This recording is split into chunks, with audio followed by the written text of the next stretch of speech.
Hey Derek, how are you? Hi, Harrison. I'm doing good. How are you? Good. Thanks for being here. Yes, thank you. Thank you for recording. I No look forward problem. to it. Sorry that I'm realizing it's probably recording all of this, so hopefully when you Yeah, get it, somebody can edit the the yeah, beginning. no worries at all. Yes. Is there anything special you need me to know before we get started? No, this is good. So once it's done recording onto your computer, just send it over to me. To send it to you? Okay. Yeah. Thank you so Uh, much. and you don't need to say anything then. I just bring them in and get going. Yeah. All You can just right. let them know it is being recorded, so if they want to turn off the cameras, they can. Okay, perfect. I think Yeah. I'm not familiar with recording on Zoom. It sounds like the way I logged in sounds like maybe it might not record their questions, but that's fine. I mean, It's okay, as long as the session itself is recorded. okay. Yeah, thank you. No problem. Thanks for being here. I'm going to let him in. I guess now it's time to go.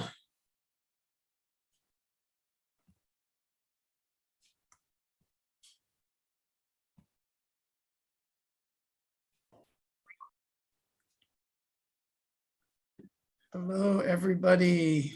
Welcome, welcome. Hello, good afternoon, all.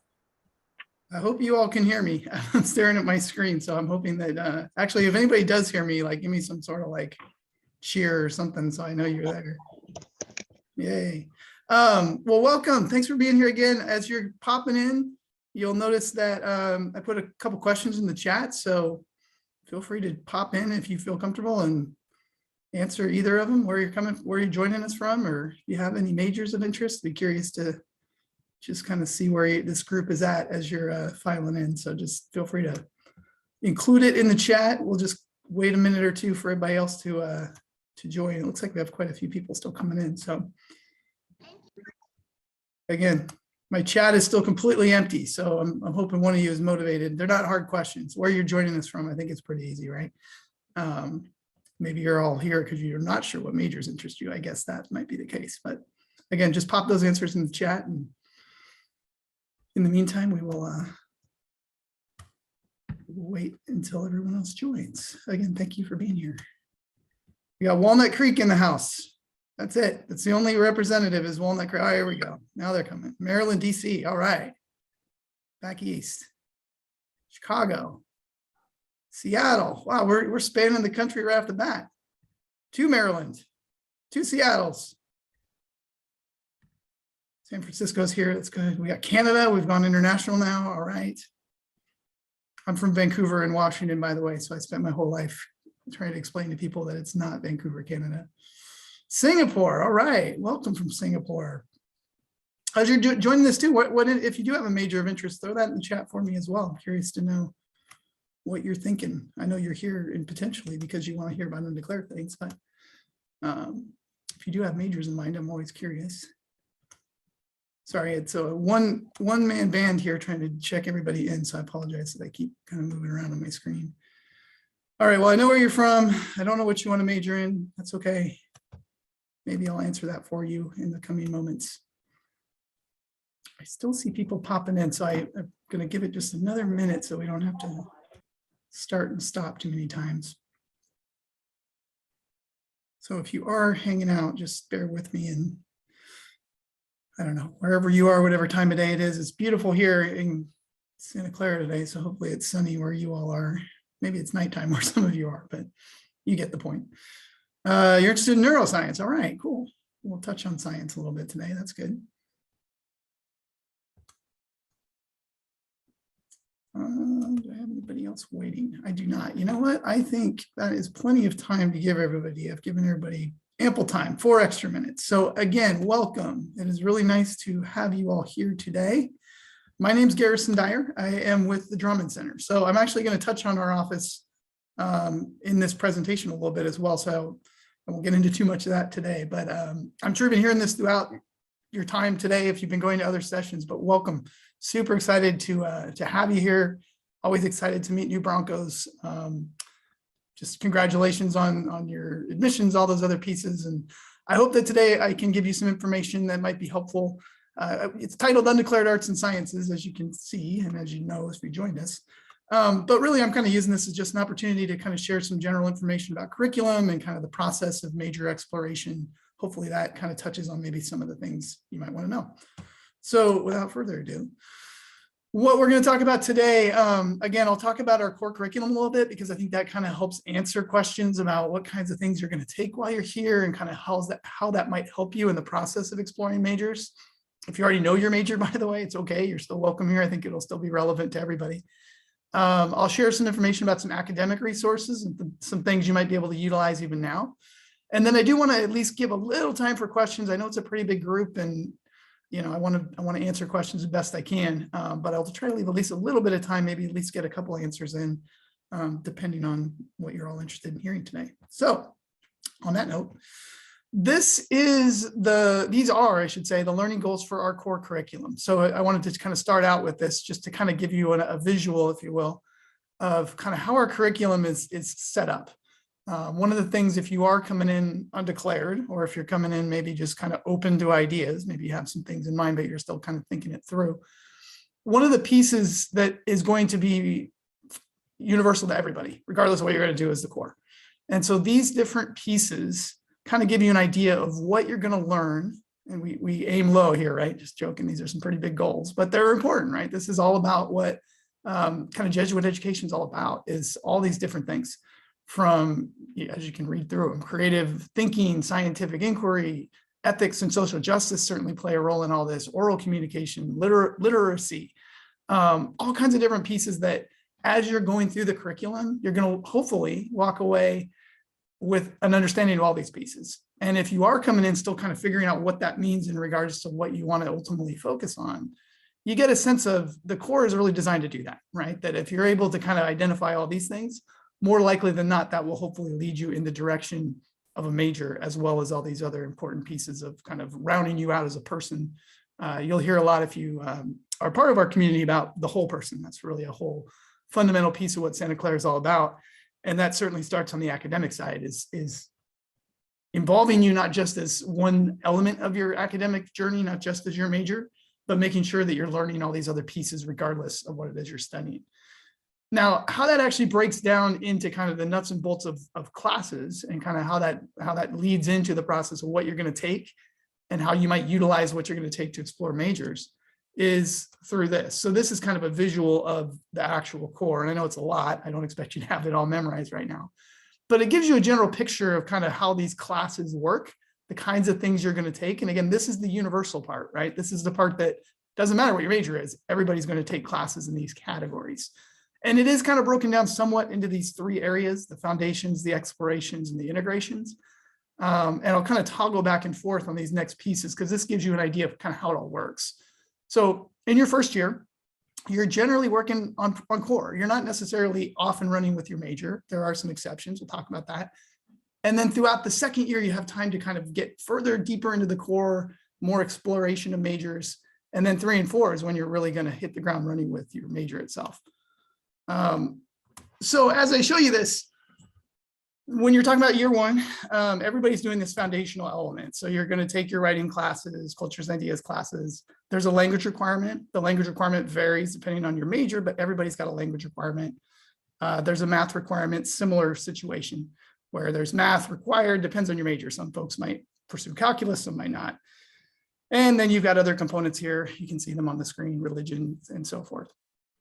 Now, depending on the major you select, I know from the chat, actually, one of you already mentioned that you're interested in neuroscience. Some majors kind of are more, they drive your curriculum more in the beginning than others. So if you are interested, for example, in something like a natural science, that component's going to start from the beginning. So when you come in, you're going to have the chemistry sequence. Eventually, you're going to have the biology sequence. You're going to have the calculus piece. And those are going to start really from the very beginning. If you're coming in other areas where, maybe you're pursuing the humanities or social sciences, you name it, we could go over all kinds of majors, but if you're pursuing those kind of areas, in that case, it's more generally focused on the core in the first couple of years. So that piece here about year 1, year 2 is not an exact science. It does vary depending a little bit on what your interests are when you come in, depending on how undeclared you really are. Some folks are just completely open. I have no idea. I just want to explore. Others might be a little bit more, well, I'm kind of leaning toward this or that, but I'm using my time to kind of make a final decision. And depending on what that answer is, dictates a little bit more of that coursework. But as you look to this explorations category, the one on the right, that's really where you're going to get an opportunity to explore essentially everything, right? So as you start looking at these categories, ethics, lots of philosophy classes, civic engagement, history classes, political science classes, diversity, ethnic studies, women's and gender studies, history. Art is not just fine art, but also things like theater and dance and music. The natural sciences, if you're pursuing anything in natural science, everybody's got to take a lab science regardless. The social sciences include all kinds of areas, economics and psychology and sociology. So you can kind of get a sense that all these different things I'm talking about, you'll have an opportunity to take these courses.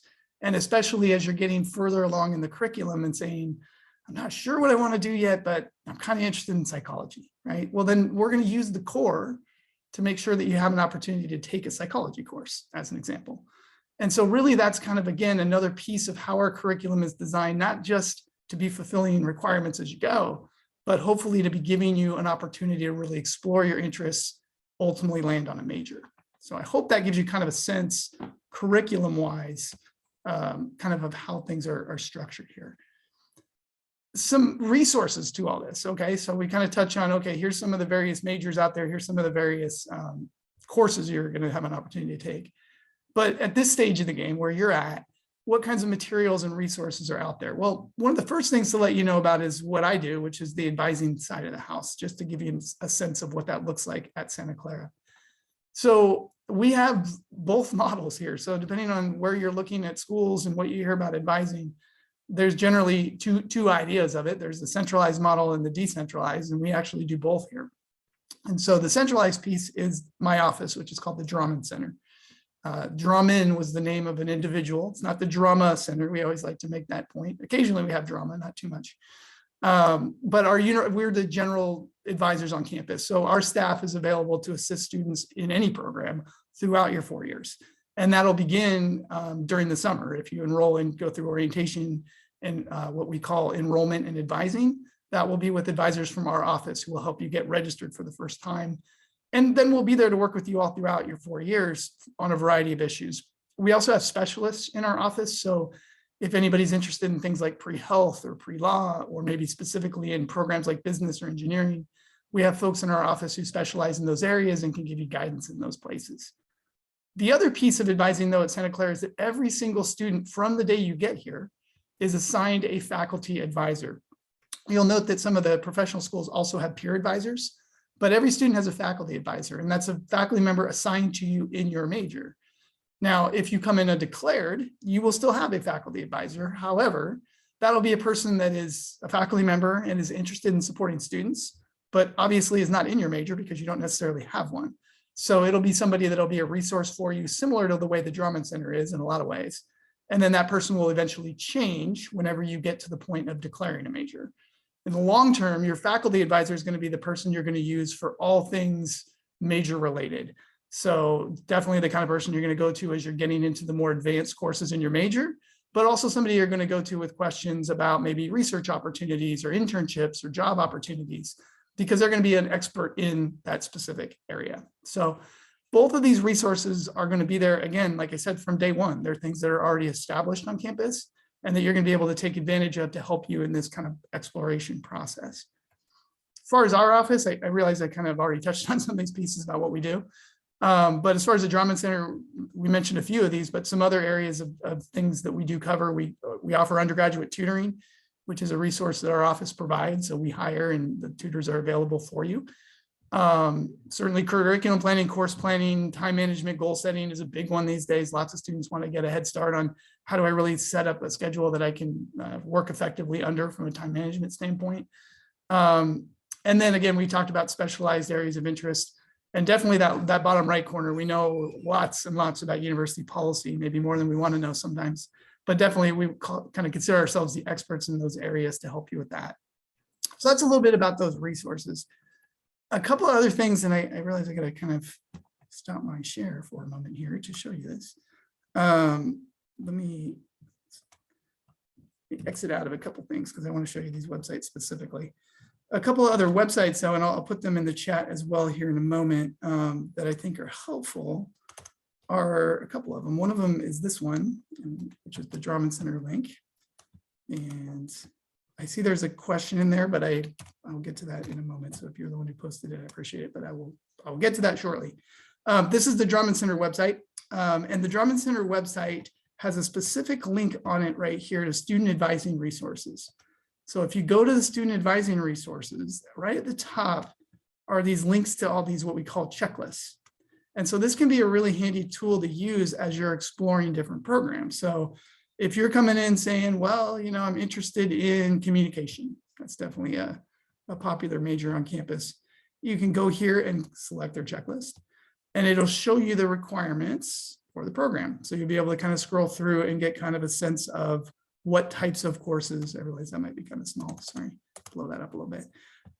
What types of courses you might be taking as a comm major here. So it gives you kind of a sense of the requirements, kind of what goes where, when you need to take them. Again, by no means do we expect any of you to be experts on this at this point in the process, but it's a helpful tool to have available to you as you're kind of starting this exploration journey. The other resource right here is the bulletin, our undergrad bulletin. So for many years, this was a physical book. We have moved on to make it a online document. And this is the link for the bulletin.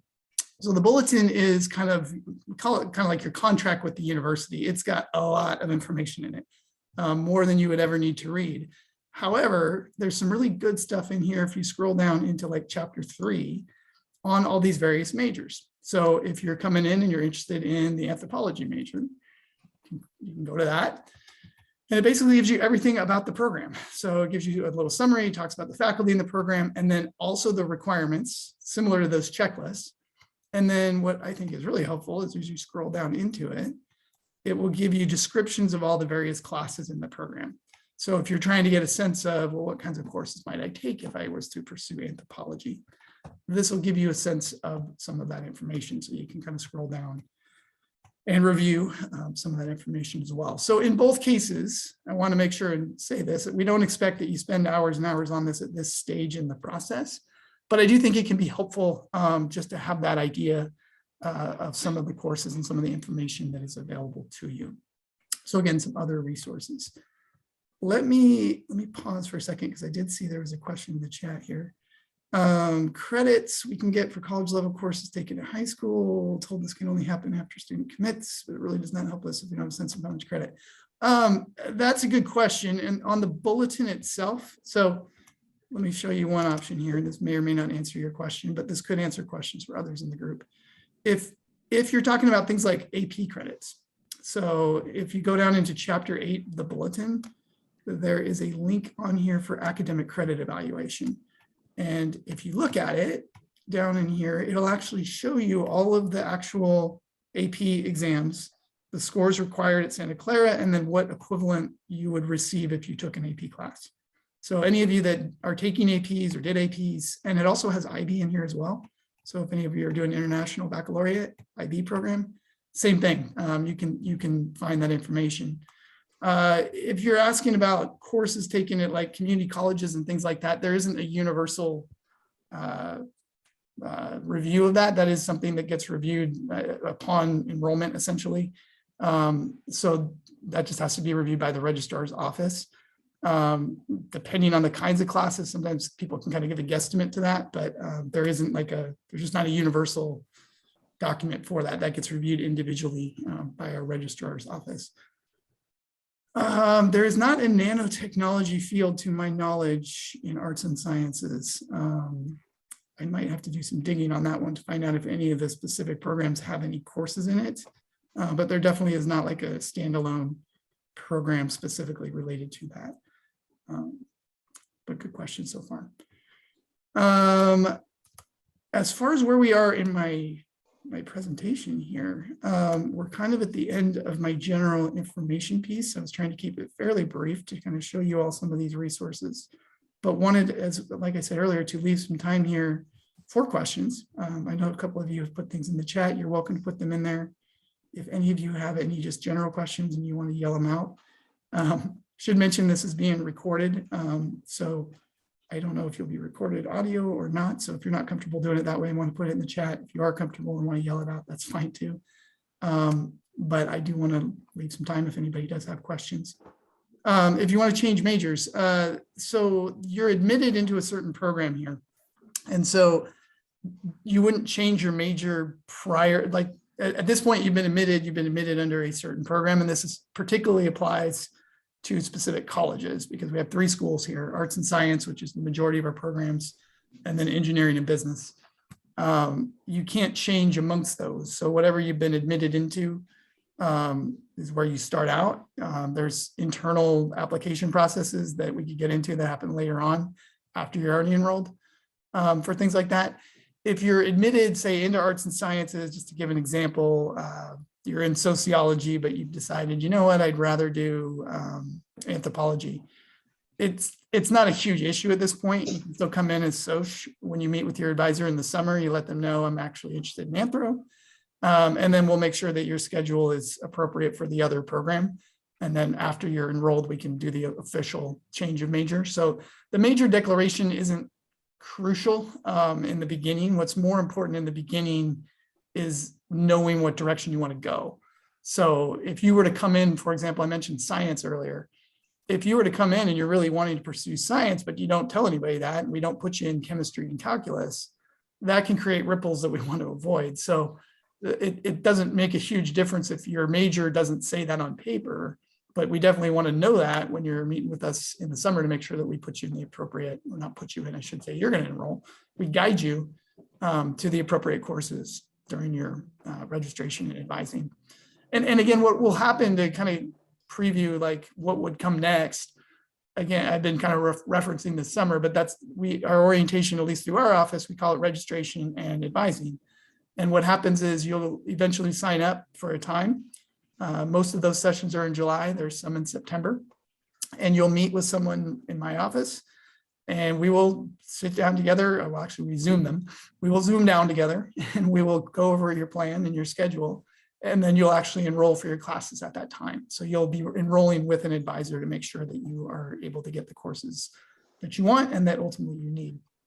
If you're interested in double majoring, how's that work? It works by, again, basically just planning ahead. A lot of our students double major, a lot of them do. Many of them, the majority of them probably at least have minors because there's a lot of room in the curriculum to do some of this. Now, there's variables to that answer depending on how soon you make those commitments and what the combinations are. But definitely it's something that if we plan accordingly, it's usually pretty doable. Now, you could probably stump me with some combinations of majors where it might get a little more complicated, but on the whole, double majoring, especially if it's something early on, is not something that would be, well, this isn't going to happen kind of situation. Typically, it's pretty manageable. How many students does an advisor take? Good question. It completely depends. So as a faculty advisor, remember there's the 2 advising options. So there's the Drummond Center, and our office doesn't actually assign you anybody. So the way our office operates is we're just available. So you can come into the office or go to the website, and once you're here, you don't meet with advisors until after enrollment. That's an important step. So there is no advising option at this stage. Advising all beginning during your summer enrollment. That's your first contact with the advisor. But after that point, you can meet with our office at any point. You just make appointments with us and anybody can help you. Your faculty advisor, the one assigned to you, they are assigned a certain number of advisees within the major, and that can vary. So it's hard to really give you a guesstimate on what that is, but it's manageable to the point where they certainly, if the general question is, can advisors meet with you? Yes, there's lots of ways for you to meet with advisors, either in our office or through your faculty department. How many credits do students take each quarter? We're in a quarter system. So typically you take about 4 classes. That's a normal-ish load, and most classes are 4 or 5 units. So usually your average load's about 16 to 18. That's kind of where we would put the average, I would say, is 4 classes, 16 to 18 is a pretty common load of units. I should say, I didn't touch on this earlier. When we were talking about the core, you might have recalled there were those requirements at the beginning: critical thinking and writing, cultures and ideas. Those are first year courses. You're almost all of you will take it during the first year. What's unique about them is they're really in part geared to help with the time frame of the quarter system. So the quarter system moves fast, right? Versus the semester, because you're taking more classes, but in less time. So a quarter is 10 weeks at a time. Typically a semester is more like 15. And so the critical thinking, writing, and cultures and ideas are designed to spread out the first year. So when you enroll, for example, in critical thinking and writing 1, which almost all of you will do in the fall, few of you will do it in the winter, it'll automatically re-enroll you in critical thinking and writing 2 in the winter. So even though the class technically is 2 classes, you'll get 2 grades. It's the same class in the fall and the winter, same students, same instructor, same time. It builds on itself so that you're getting a more extended learning experience over a 20-week period in those two cases. Even though, again, they're technically 2 separate classes. So it allows you to kind of have more of that first year experience. Are you and your staff on Saturday? Oh, at the event on Saturday. That's actually another good question, because we've been trying to sort that out. As far as I know, we should have somebody there in the morning. We're trying to figure out the afternoon, but there will definitely be a number of folks throughout campus there on Saturday. So if our office is not directly there, there should be other resources that can answer questions related to what we do. Can I sit in on a class I'm interested in before registering? Yes, you can. It depends on kind of the scenario. So generally what we want to do during every enrollment period is make sure you get registered for your classes. The enrollment period happens a couple months before the next term. So we already talked about summer enrollment for the fall. Winter term enrollment happens in November. Spring term enrollment happens in February. So it happens prior to those terms beginning. And ideally, we want to make sure our students are all fully enrolled by the time the term starts. If there's a situation where you're just interested in something else and you're debating classes or whatnot, you could potentially use the first week, which is what we call the add drop period, to do something like that. But I think, you know, it would be one of those situations where we want to be talking to an advisor about it to kind of get a sense of what your interests are, because in general, it would probably be more preferable that you just enroll in the class in the first place. So thank you, everybody. These are great questions. I do know we're going to be up against time soon. I think I have like 3 minutes. And I do know there's all kinds of programs back to back to back. So I want to be respectful of your time. Again, it's really nice of you all to stop by. I think it's great to get a chance to meet some of you, even in this very Zoom-based world. I hope you have a great experience throughout this whole preview thing. Some of you mentioned Saturday. I hope many of you are available to participate in the in-person piece. Yes, there will be a recording. I cannot answer that. I'm recording it for the program, but the admissions office is coordinating it. So they should be able to answer that question as to where that will be available, but it is being recorded. So yeah, it will be available for you at some point in time. And if you have questions, just reach out to the admissions folks. Again, I think we're right kind of up against time, so I will allow those of you that need to next piece. I'll allow those of you that need to get to your next appointment to get to your next appointment. If you don't mind taking yourself off mute, or on mute, I should say. But again, for those of you still here, thank you again. Go Broncos. Welcome to Santa Clara. I hope we get a chance to meet many of you this summer. And I hope you enjoy the rest of your day, night, wherever you are in the world. And stay safe. Take care, everybody.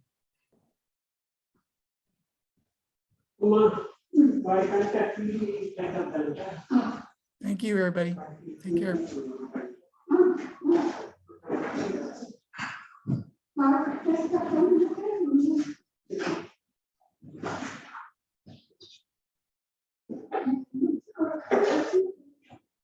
you, everybody. Thanks for being here.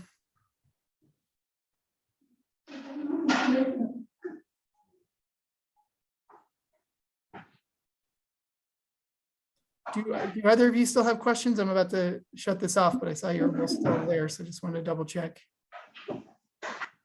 Either Jay or Satya, any were you looking for me for any specific questions, or maybe you're just not at your desk? No? Okay. Well, I am logging off. Thank you again if you are listening to me, and enjoy the rest of your time. Thanks for being here.